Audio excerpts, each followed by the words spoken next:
August 28, 1944. The sun hung low over the French countryside, casting long shadows across roads that had seen more American vehicles in the past month than in the previous 4 years of occupation combined. Somewhere between the shattered remnants of the Falaise Gap and the distant spires of Metz, a young military policeman named Corporal James Mitchell stood at a crossroads that didn't appear on any map his superiors had given him. He was 22 years old from a small town in Pennsylvania, where the most important decision he'd ever made was which girl to take to the county fair. Now, with his white helmet gleaming in the afternoon light and his armband marking him as one of the few men authorized to direct the chaos of total war, he was about to make a choice that would ripple through an entire Army Corps. But we're getting ahead of ourselves. To understand how one man's split-second decision could mean the difference between victory and catastrophe, we need to go back to the beginning of August, when General George Patton's Third Army burst out of Normandy like a tiger, released from a cage that had been far too small for far too long. The breakout from Normandy had exceeded every expectation.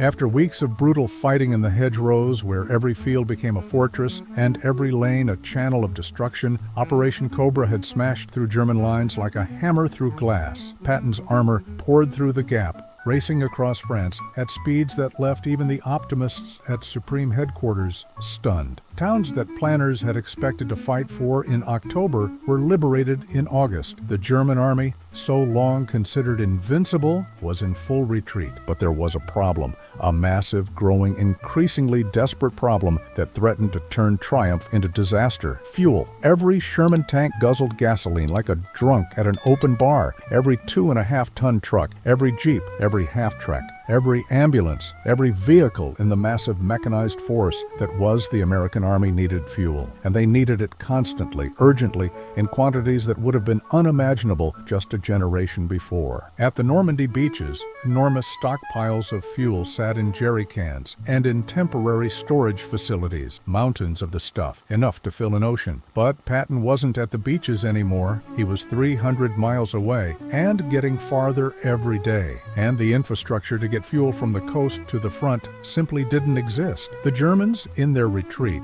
had systematically destroyed the French railway system. Bridges lay twisted in rivers. Locomotives sat as hollow, burnt-out shells. Marshalling yards were cratered moonscapes. The very efficiency with which Allied bombers had prevented the Germans from using French rails now meant the Americans couldn't use them either. So everything had to go by truck. Every gallon of fuel, every round of ammunition, every ration, every medical supply, it all went by truck, along roads that were never meant to carry such traffic, through a countryside still recovering from occupation, across bridges that groaned under loads their designers never imagined. Enter the Red Ball Express. The name came from the red ball symbol used in American railroading to mark priority freight, and this was priority freight like the world had never seen. Thousands of trucks driven day and night by men who learned the meaning of exhaustion, running in an endless loop from the supply dumps at the coast to the forward positions where Patton's tanks waited with empty fuel tanks and growing frustration. The trucks ran on designated routes, marked roads where civilian traffic was banned, where every intersection was controlled by military police, where the only thing that mattered was keeping the supplies moving forward. No stops except for fuel, food, and the bare minimum of rest. No detours except for breakdowns. No delays, unless absolutely unavoidable. The men who drove these trucks were heroes, though they rarely got the recognition they deserved. Many were black soldiers serving in segregated units, driving through a foreign land to supply an army fighting for freedom while their own nation still denied them equal rights. They drove exhausted. They drove through ambushes from bypassed German units. They drove through weather that ranged from suffocating heat to torrential rain that turned roads to rivers of mud. And watching over them, directing them, keeping the whole vast machine moving, were the military police. The MPs in World War II were different from what people imagine when they think of military police. Yes, they dealt with discipline issues and crimes behind the line, but in a fast-moving campaign like the race across France, their most important job was traffic control. They were the circulatory system of the Army, ensuring that blood in the form of supplies flowed to where it was needed most. They stood at crossroads in all weather, directing traffic with hand signals and determination. They slept in ditches and ate cold rations. They dealt with lost convoys, damaged vehicles, and the constant grinding pressure of keeping thousands of vehicles moving in the right direction. They were, in many ways, the unsung heroes of the logistics miracle that kept Patton's advance going. Corporal James Mitchell was one of these men. He'd joined the Army in 1942, trained at Fort Gordon, and shipped to England in the spring of '44. He'd landed in France in early July, and since then, he'd been part of the enormous effort to keep the supply lines open. He'd directed traffic through the rubble of St. Lo. He'd stood watch at crossroads while German artillery shells whistled overhead. He'd seen convoys ambushed and helped organize the defense. He'd pulled wounded drivers from burning trucks and waved on the vehicles behind them because the mission couldn't stop, not even for tragedy. By late August, he was exhausted. They all were. The Red Ball Express had been running for several weeks, and the pace was relentless. Mitchell's unit, a military police platoon attached to the communication zone, had been leapfrogging forward, setting up control points as the front lines advanced, then packing up and moving again when those control points became too far from the action. On the morning of August 28th, Mitchell's sergeant had sent him forward with a simple mission. A new supply route was being established to serve the 12th Corps, part of Patton's 3rd Army. The Corps was advancing toward the Moselle River, and fuel consumption was enormous. Mitchell's job was to set up a control point at a crossroads about 30 miles behind the forward elements, directing fuel convoys from the main Red Ball route onto a secondary road that would take them to the Corps' forward supply dump. It should have been routine. He had a map, coordinates, and clear instructions. Take the main road east out of the village of Villers-la-Montagne, proceed 17 miles to a crossroads near the town of Briey, and establish the control point there. Simple, except nothing in war is ever simple. Mitchell left Villers-la-Montagne at 0800 hours in a Jeep driven by Private Tommy Chen, a Chinese-American kid from San Francisco who'd become something of a friend over the past months. Chen was quiet, efficient, and had an uncanny ability to keep vehicles running even when they should have given up and died. He'd saved their Jeep from breakdown at least 3 times using nothing but wire, ingenuity, and what he insisted was positive thinking. The morning was beautiful, one of those late summer days when the war seemed almost impossible. The sky was a perfect blue, dotted with white clouds that looked like they belonged in a painting. Fields stretched away on either side of the road, golden with wheat that nobody had harvested. In the distance, Mitchell could see a village with a church steeple, somehow intact despite everything that had happened. But beauty couldn't hide the scars. Every few miles they passed burned-out vehicles, German and American both. Craters from artillery shells pocked the fields. A farmhouse stood with its roof collapsed and its walls blackened by fire. And everywhere were signs that an army had passed this way. Discarded equipment, abandoned positions, the churned mud of 1,000 military vehicles. They drove for about an hour, following the map as best they could. But the map was a pre-war French civilian map, and it didn't show everything. Roads that should have been there weren't. Intersections appeared that weren't marked. And then, about 14 miles out, they encountered the first real problem: the bridge. The map showed the road continuing straight, crossing a small river on what should have been a sturdy stone bridge. What they found instead was a gap. The bridge was gone, destroyed so thoroughly that only the stone foundations remained, like broken teeth jutting from the riverbank. German engineers had done their job well. Mitchell stared at the gap, frustration building in his chest. This wasn't supposed to happen.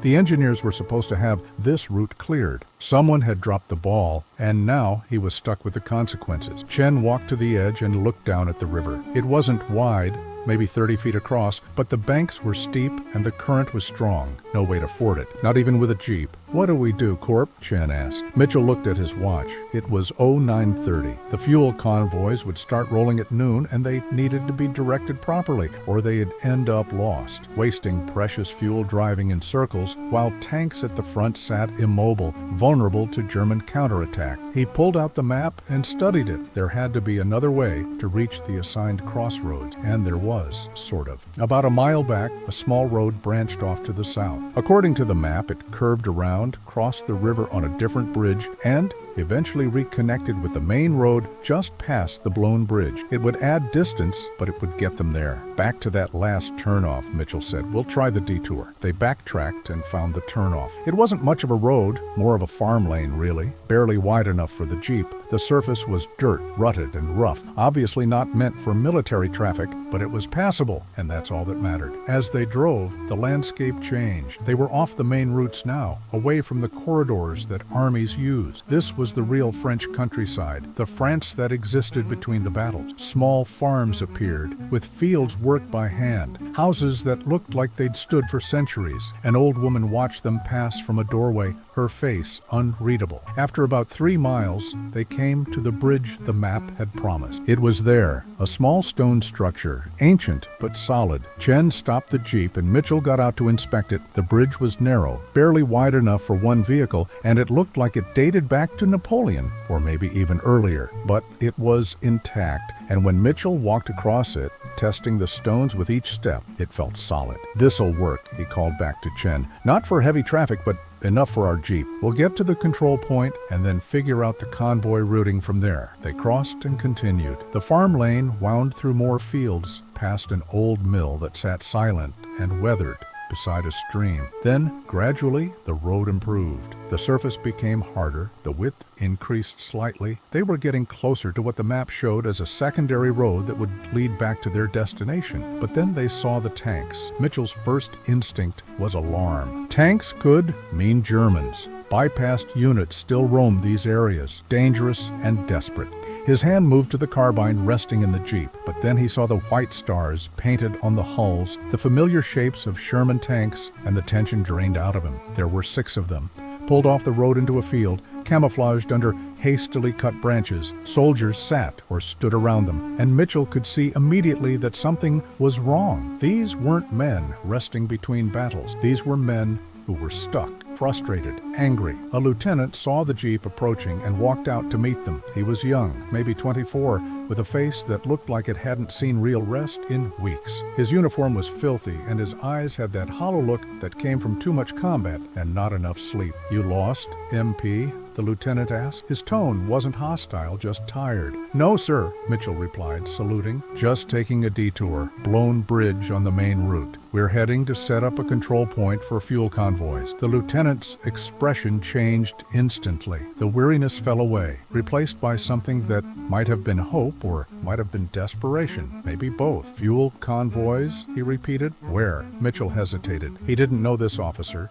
didn't know what unit these tanks belonged to, but the lieutenant saw his hesitation and stepped closer. "Listen, Corporal, I'm Lieutenant David Kowalski, 2nd Platoon, Charlie Company, 37th Tank Battalion, 4th Armored Division. We've been sitting here for 8 hours with empty tanks. We're supposed to be supporting an infantry push 5 miles east of here, but we can't move, we can't fight. We're just sitting here, useless, while our guys are out there without armor support." He pointed to the tanks. "Every one of these Shermans is bone dry. We've got maybe enough fuel to move one tank about 2 miles. That's it. We've been calling for resupply since yesterday afternoon, but everything's going to the main axis of advance. We're on a secondary operation, so we're at the bottom of the priority list." Mitchell felt a weight settle in his stomach. He looked at the tanks, at the soldiers sitting around them with nothing to do but wait, and he understood the lieutenant's frustration. This was the reality of the fuel crisis that was strangling Patton's advance. There was fuel, plenty of it, but it couldn't get everywhere at once. Priorities had to be set, and some units got left waiting. "I'm sorry, sir," Mitchell said, "but the convoys I'm directing are for 12th Corps' main supply dump. That's about 20 miles north of here. I don't have authority to reroute them." Kowalski's face fell. 20 miles north might as well be 200. "By the time we get authorization to go there, fill up and get back. The battle we're supposed to support will be over. Lost, probably, because the infantry won't have the armor they were promised. He turned away, and Mitchell could see the anger and helplessness in the set of his shoulders. Helplessness was the worst thing for a soldier to feel. Worse than fear, worse than pain, the sense that you were failing, that men were counting on you and you couldn't deliver. Mitchell looked at his watch again. 1,100 hours. 1 hour until the convoys started rolling. He thought about his orders, set up at the designated crossroads. Direct the fuel trucks to the Corps supply dump. Simple, clear, unambiguous. He thought about the bridge, the blown bridge that had forced him onto this detour. He thought about this farm lane, this little back route that nobody at headquarters probably even knew existed. He thought about 6 Sherman tanks sitting useless in a field while somewhere 5 miles away, American infantry were advancing without the support they needed. And then he thought about something his father had told him before he shipped out. His father had served in the First World War, and he'd seen things he never talked about. But one night, just before Mitchell left, his father had said something that stuck with him. In war, son, orders are important. But sometimes the spirit of the order matters more than the letter. Sometimes you have to think about what your commanders would want if they knew what you know. Mitchell made his decision. "Sir," he called out. Kowalski turned back, hope flickering in his eyes despite himself. "What if those fuel convoys came through here instead?"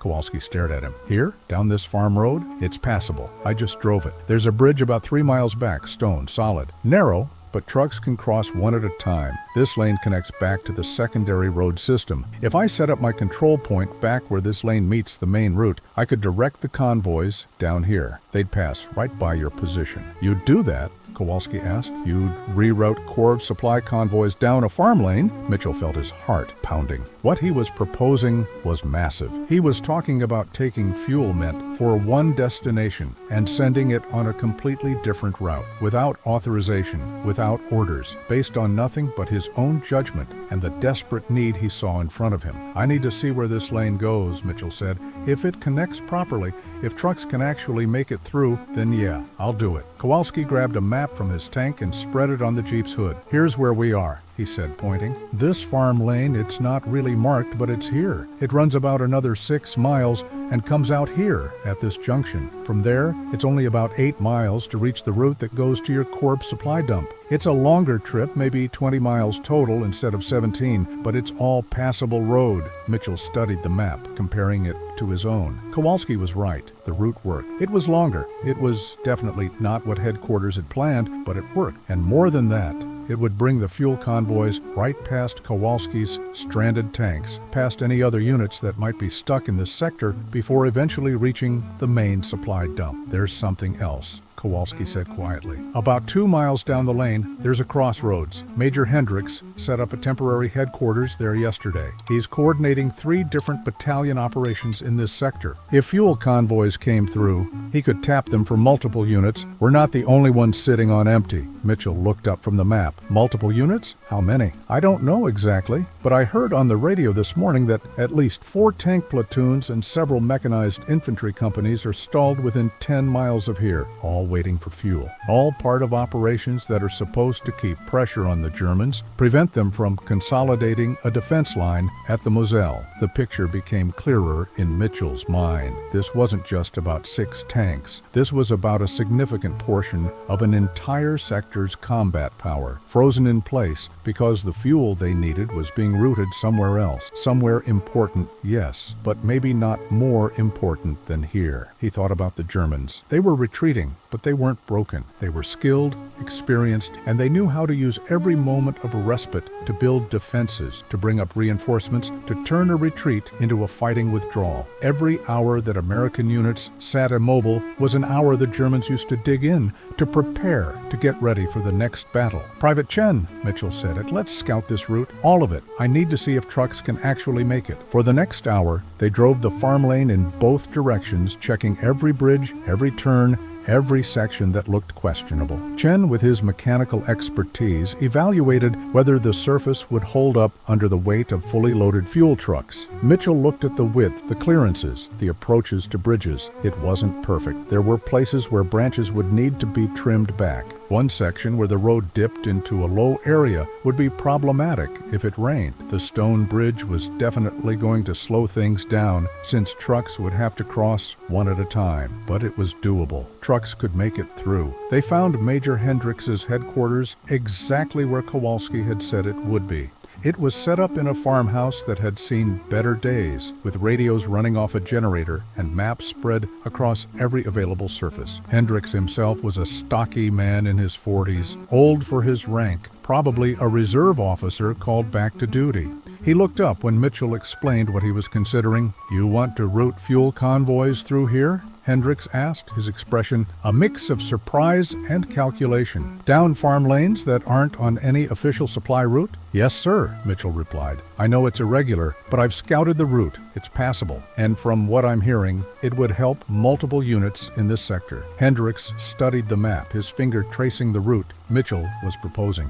"It's longer than the direct route to the core dump," he observed. "By about 3 miles, sir. Maybe 15 minutes of extra driving time per convoy. But it would bring the fuel past my positions." Hendrix tapped the map. "I've got elements from 3 different battalions operating in this area. Good units, experienced crews, but they're all running on fumes. I've been screaming for resupply since yesterday, but we're considered secondary to the main effort. If fuel came through here, I could direct my quartermaster to tap it, fill up my units, and get them back in action." Mitchell felt a surge of something, not quite relief because the decision wasn't made yet, but validation, maybe. Confirmation that his instinct had been right, that there was a real need here that his decision could address. "Sir," Mitchell said carefully, "I don't have authority to reroute corp-level supply convoys. That's way above my pay grade, but I'm supposed to set up a control point and direct traffic. If I set up that control point at a different location, one that happens to send the convoys down this route, then technically I'm still following my orders." Hendrix looked at him for a long moment, and Mitchell saw understanding dawn in the major's eyes. "That's creative thinking, Corporal. Creative enough that it might get you a commendation or a court-martial, depending on how it turns out." "Yes, sir, I'm aware." Hendrix made his decision. "Do it. Set up your control point to route the convoys through here. I'll have my quartermaster ready to tap the trucks as they come through. We'll take what we need for immediate operations and let the rest continue to the main dump. And I'll take full responsibility. If anyone asks, you were following my orders as the senior officer in this sector." Mitchell felt relief wash over him. Having a major's backing wouldn't completely protect him if this went wrong, but it was better than acting entirely on his own authority. "Thank you, sir." "Don't thank me yet," Hendrix said grimly. "If this doesn't work, if those trucks can't make it through, or if headquarters decides we've screwed up their logistics plan, we'll both be explaining ourselves to some very angry colonels." Mitchell drove back to where the farm lane met the main road. It was 11:45, 15 minutes until the first convoy was scheduled to roll through. He had just enough time to set up his control point and prepare to direct traffic down a route that wasn't on anyone's official plan. He positioned himself at the intersection, helmet polished, armband clearly visible. Chen stayed with the Jeep a few yards back, ready to help if needed, and then they waited. Noon came. Then 12:05. Mitchell started to worry that the convoys had been delayed or canceled, but at 12:07 he heard the distinctive sound of heavy trucks in convoy, engines straining, gears grinding. The Red Ball Express was rolling. The first truck appeared around the bend, a 2.5-ton GMC loaded with jerry cans of gasoline. The driver saw Mitchell's signal and began to slow down. Behind him, more trucks appeared, a long chain of them stretching back along the road. Mitchell counted quickly. At least 20 vehicles in this convoy, maybe more. The lead truck stopped beside Mitchell. The driver, a black sergeant with exhaustion written in every line of his face, leaned out the window. "Which way, MP?" This was it, the moment of decision. Mitchell could still direct them onto the route he'd originally been ordered to use. There was probably a way around the blown bridge by now, or he could send them back to find an alternate route. He could follow the letter of his orders and let someone else worry about the stranded tanks and the stalled offensive, or he could trust his judgment. "Turn right," Mitchell said, pointing down the farm lane. "Follow this road for approximately 20 miles. You'll pass through several checkpoints. Follow the signs and the directions you're given. It'll eventually bring you to the core supply dump." The sergeant looked down the narrow farm lane with obvious skepticism. That's barely a road. It's passable. I've scouted it myself. Take it slow, especially at the stone bridge about 3 miles down. 1 truck at a time across that bridge. no exceptions. But you can make it. The sergeant stared at him for another moment, then shrugged. You're the MP. I hope you know what you're doing, Corporal. So do I, Sergeant. The truck turned onto the farm lane, followed by the second truck, then the third. Mitchell directed each one, watching as the convoy snaked down the narrow road, disappearing into the countryside. When the last truck passed, he felt a strange mix of exhilaration and dread. He'd done it. He'd made the call. Now all he could do was hope it was the right one.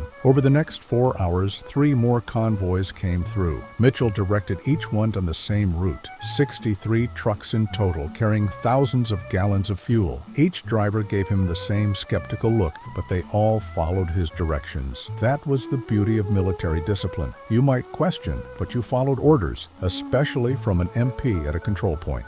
At 1600 hours, Chen spotted a jeep approaching from the direction of the farm lane. As it got closer, Mitchell recognized Lieutenant Kowalski. The lieutenant pulled up with a wide smile on his face. "Corporal Mitchell, you beautiful son of a gun," Kowalski said. "My tanks are fueled and moving. We're heading to support our infantry right now. Major Hendricks wanted me to tell you that he's tapped enough fuel from those convoys to get 7 tank platoons and multiple infantry companies back in action. The entire sector is mobile again." Mitchell felt a wave of relief so strong it almost made his knees weak. It worked. It actually worked. Better than worked. You just unfroze an entire sector's worth of combat power. Do you know what that means? It means attacks that were stalled are moving forward. It means pressure on the Germans that they weren't expecting. It means we're not giving them time to dig in and prepare. Kowalski's expression became serious. It means American soldiers who were vulnerable are now protected. It means operations that might have failed will now succeed because you made a decision. Mitchell didn't know what to say. He'd just been trying to solve a problem, trying to get fuel to where it was needed. He hadn't thought about the larger implications. "The convoys are still making it to the core supply dump, right?" Mitchell asked, suddenly worried. "I mean, there's enough getting through?" "According to the radio traffic I'm hearing, yes. The dump is receiving fuel, just a bit slower than planned because of the extra distance. But it's enough, and what you diverted to us was critical." Kowalski extended his hand. "Thank you, Corporal. Seriously, thank you." They shook hands, and then Kowalski drove off, heading back toward the sound of distant artillery fire that marked the active front. Mitchell watched him go, feeling a strange sense of accomplishment and lingering worry. He had solved one problem, but he'd done it by essentially ignoring his orders. That had consequences. Those consequences arrived at 1800 hours in the form of a captain from the Provost Marshal's office. Captain Wilson was a tall, thin man with wire-rimmed glasses and an expression that suggested he'd been asked to clean up someone else's mess and wasn't happy about it. "Corporal Mitchell?" he asked, getting out of his jeep. "Yes, sir. I'm Captain Wilson. I need you to explain to me why fuel convoys assigned to the 12th Corps supply dump are being routed down unauthorized roads through civilian farmland." Mitchell's stomach dropped. This was it. The reckoning. "Sir, I can't explain." "I certainly hope so, Corporal, because I've spent the last 2 hours trying to figure out what's going on. I've got quartermaster officers screaming that their supply chain has been disrupted. I've got convoy commanders reporting that they're being sent down roads that aren't on their route maps. And I've got a very confused colonel who wants to know why an MP corporal has apparently taken it upon himself to redesign Corps-level logistics." Mitchell took a breath and explained everything. The blown bridge, the detour, finding Kowalski's stranded tanks, scouting the farm lane, Major Hendricks's approval, the decision to reroute the convoys. He left nothing out, neither the reasoning nor the irregularity of what he'd done. Wilson listened without interrupting, his face unreadable. When Mitchell finished, the captain was silent for a long moment. "Do you understand the magnitude of what you did?" Wilson finally asked. "You unilaterally changed the routing for major supply convoys. You disrupted established logistics plans. You made decisions that are supposed to be made by officers far senior to yourself." "Yes, sir, I understand." "And you did it anyway." "Yes, sir. The situation required immediate action, and I believed I was serving the larger mission of keeping our forces mobile and effective." Wilson stared at him, and Mitchell prepared himself for a rest. court-martial, reduction in rank, maybe all three. But then the captain's expression changed, just slightly. The hardness around his eyes softened a fraction. "I've been on the radio for the past hour," Wilson said quietly, "talking to Major Hendricks, to several battalion commanders, to the logistics officers. Do you know what they're all saying?" "No, sir." "They're saying that your decision, your unauthorized rerouting, has made a significant difference in their operational capability. Hendricks alone estimates that your actions got at least a dozen tank platoons back in action 6 to 8 hours earlier than they would have been otherwise. That's not insignificant, Corporal. In a campaign where we're trying to maintain pressure on a retreating enemy, every hour matters." Mitchell didn't know how to respond. "Furthermore," Wilson continued, "the convoys you rerouted still reached the main supply dump. Yes, they were delayed by about an hour, but the dump had sufficient reserves to cover that delay, so you didn't actually disrupt the primary mission. You just added a secondary benefit." "Sir, Wilson held up a hand. "Let me finish. What you did was irregular. It was technically outside your authority, and if it had gone wrong, if those trucks had gotten stuck on that farm lane, if the bridge had collapsed, if any number of things had happened, you'd be looking at serious consequences." He paused, and a slight smile crossed his face. "But it didn't go wrong. It went right. And in war, Corporal, results matter. Initiative matters. The ability to see a problem and solve it, even when the solution isn't in the manual, that matters." Mitchell felt hope stir in his chest. "Does that mean—" "It means I'm not going to court-martial you. It means Major Hendricks has filed a commendation. It means the Provost Marshal, when I brief him on this situation, is probably going to use it as an example in training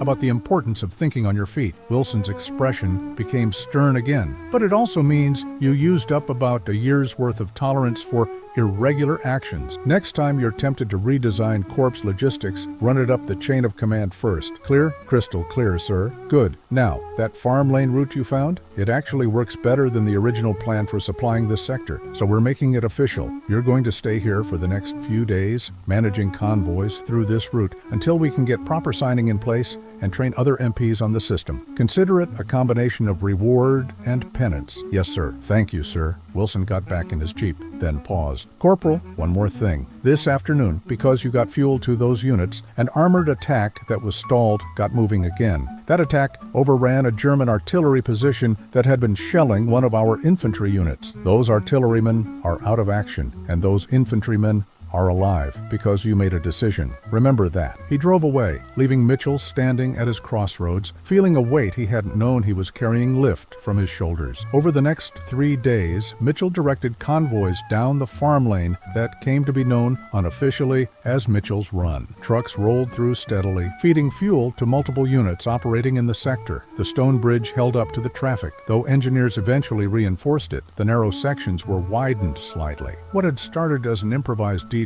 became an established supply route. Mitchell watched it all with a sense of surreal accomplishment. He'd just been trying to solve a problem. He hadn't set out to make a difference at the corps level. But that's what had happened through a combination of circumstances, need, and one moment of decision. On September 2nd, as the 12th Corps began its assault on the Moselle River defenses, Mitchell was rotated back to his main unit. Before he left, Major Hendricks came to see him one final time. "I wanted to thank you personally," Hendricks said, "and to give you this." He handed Mitchell a letter. It was an official commendation signed by multiple officers, including the Corps commander. It praised his initiative, his tactical thinking, and his contribution to the success of operations in the sector. "Frame it," Hendricks advised. "Not everyone gets recognized for thinking outside the box. Usually you just get chewed out for it." Mitchell smiled. "I learned that, sir." "The war's going to continue," Hendricks said more seriously. "We're going to fight all the way into Germany,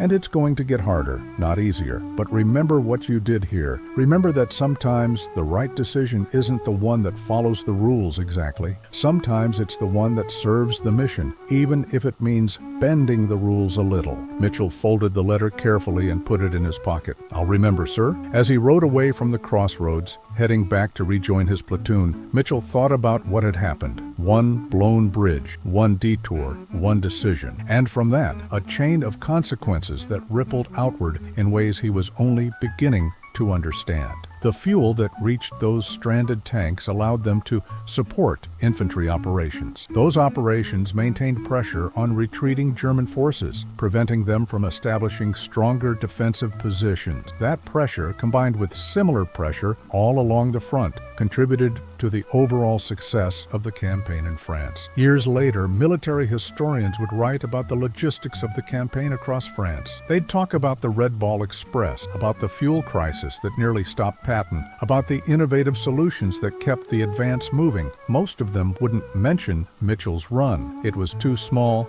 too local, too unofficial to make it into the major histories. But the soldiers who fought in that sector remembered. The tankers who got fuel when they needed it, the infantry who got the armor support they'd been promised, the artillerymen who didn't have to face German counterattacks because the advance kept moving forward. They remembered, because in the end, war is decided not just by grand strategies and large-scale operations, but by thousands of small decisions made by individual soldiers in individual moments, by a corporal at a crossroads making a choice that he hoped was right, by drivers who trusted that choice and followed where he led, by officers who supported that choice even when it was irregular.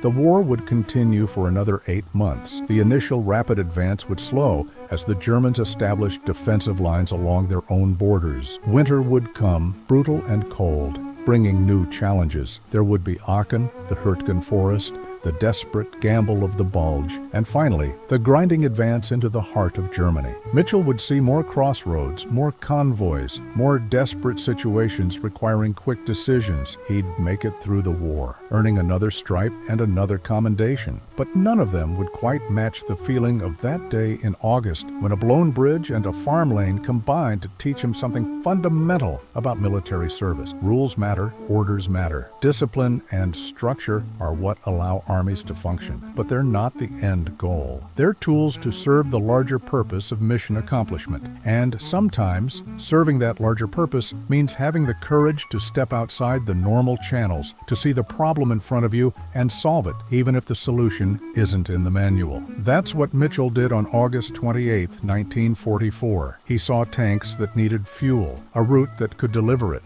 and he made a choice. It was irregular, unauthorized, and technically improper. It was also exactly what the situation required. The military would later institutionalize some of the lessons learned from situations like this. They'd develop more flexible logistics systems, better communication between tactical and logistics units, protocols for handling unexpected situations. But those systems could only go so far. They could never replace the need for individual judgment, for soldiers willing to think critically about their orders and make decisions in the moment. That's the real lesson of Mitchell's run. Not that rules should be ignored, but that they should be understood as means to an end, not ends in themselves. Not that soldiers should routinely exceed their authority, but that they should understand their authority exists to serve a purpose, and sometimes that purpose requires creative thinking. The crossroads where Mitchell stood that day is still there, somewhere in eastern France. The farm lane is probably paved now, widened and modernized. The stone bridge might still exist, or it might have been replaced by something newer and stronger. The fields where Kowalski's tanks waited have probably returned to peaceful farming, but the memory remains. In the official records, a brief mention in a few after-action reports. In the unofficial histories passed down among MPs, the story of the corporal who rerouted an entire corps' fuel supply. In the memories of the veterans who were there, who saw what happened when one man made a decision that changed everything.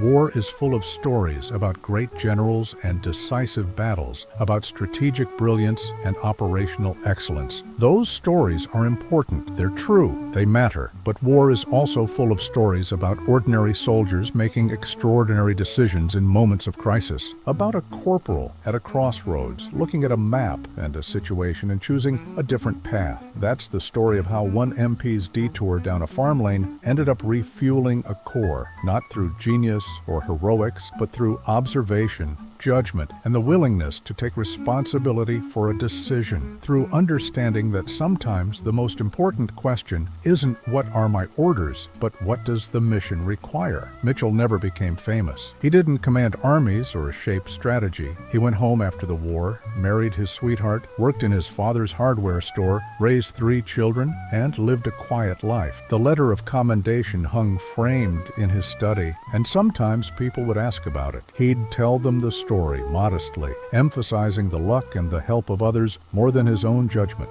But he knew that for one afternoon in August 1944, he'd made a difference. He'd seen a problem, found a solution, and had the courage to implement it, even though it wasn't what he'd been ordered to do. He'd served the mission, not just the orders, and because of that, tanks rolled when they would have sat idle. Attacks succeeded that might have failed. Soldiers fought who would have waited. In the grand sweep of World War II, Mitchell's decision was a footnote, but to the soldiers in that sector, at that moment, it was everything. It was the difference between moving forward and staying stuck, between maintaining pressure and losing momentum, between success and failure. That's what leadership looks like at the sharp end of war. Not grand proclamations or stirring speeches, but a corporal standing at a crossroads, making a choice, living with the consequences, and hoping he did the right thing. Most of the time, that's all any of us can do. See the problem, make the best decision we can with the information we have, and trust that it'll work out. Mitchell's run worked out. The fuel got where it needed to go. The tanks rolled. The mission succeeded. And somewhere in France, a narrow farm lane and an ancient stone bridge became, for a brief moment in history, as important as any major highway. Because someone looked at them and saw not just a detour, but a solution. That's the lesson. That's the story. That's what one MP's decision taught an entire army about initiative, judgment, and the courage to do what the situation requires, even when it's not what the manual says. The war moved on. The front lines shifted. New crises emerged, were solved or failed, and became their own stories. But for those few days in late August 1944, a farm lane in eastern France was the most important road in the Third Army's sector, all because of a blown bridge, an unauthorized decision, and one corporal who understood that sometimes the wrong route is exactly the right way to go. That's the power of individual initiative in war. That's the importance of training soldiers to think, not just obey. That's why military leadership at every level matters so much, because you never know when a corporal at a crossroads will face a decision that changes everything. And you need that corporal to be ready to make that decision when the moment comes. Mitchell was ready. He made the call. And for the soldiers who benefited from that call, who got the fuel they needed when they needed it, who completed their missions instead of sitting idle, that made all the difference in the world. In the end, that's what this story is about. Not grand strategy or brilliant tactics, but the fundamental truth that wars are won by soldiers making decisions in the moment, using their judgment, taking responsibility, and serving the mission however they can. Sometimes that means following orders exactly. Sometimes it means understanding the intent behind the orders and finding a different way to achieve it. Mitchell understood that, and on one hot August day in 1944, he proved it. One detour, one decision, one difference that rippled outward in ways that could never be fully measured, but that everyone who was there knew was real. That's the story of how one MP's detour refueled a corps. It's a story about logistics and fuel, about tanks and soldiers, about orders and initiative. But more than anything, it's a story about the moment when one person looks at a situation, makes a choice, and changes what happens next. We all face those moments. Most of them aren't in war. Most of them don't involve armies or fuel or tank battalions, but they're still moments of decision where the easy path and the right path diverge, where following the rules and serving the purpose aren't quite the same thing. In those moments, we can all learn something from Corporal James Mitchell, standing at his crossroads in France, looking at a farm lane and seeing possibility. We can all remember that sometimes the detour is the way forward,